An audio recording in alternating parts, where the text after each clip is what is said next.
least you hit it. Yeah. So, makes a change.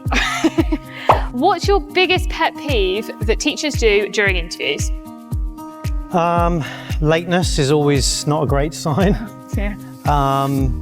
Sometimes that can't be helped, but send a little note in advance if you're going to be late. That's really the biggest one. Second one is telling me that's a good question after I've asked a good question. So I've been in interviews where I've asked a question and then candidates have said, yeah, that's a really good question.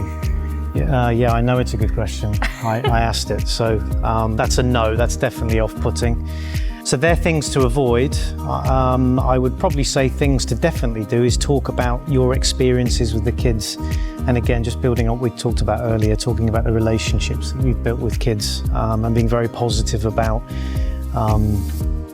wanting the best for the children in your care. That really needs to come through in an interview. Do you think if a candidate is too nervous, it can spoil their chances?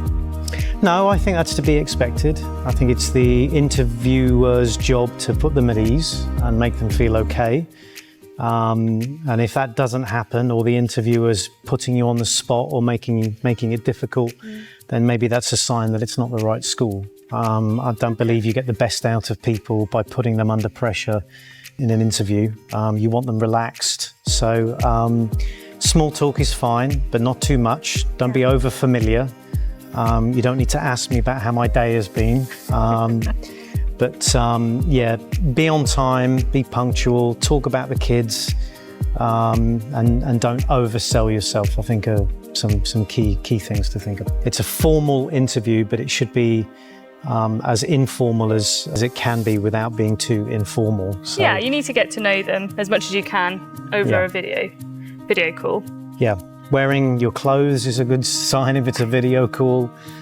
Making sure your tie is... That's a good one, actually. Dress code. The most casual thing a teacher could wear that you would deem still appropriate and smart for the interview. Do you want them? I was brought up by two very, very, very strong parents. So always a shirt and tie and a blazer and a waistcoat preferable.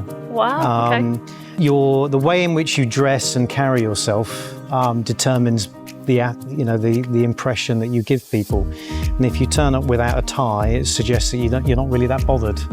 I didn't pack one. But a male definitely should be wearing a shirt and tie and a blazer.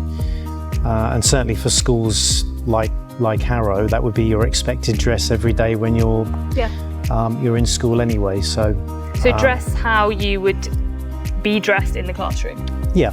Hats are a no. I've interviewed candidates that wear hats. That's never acceptable. Right, okay.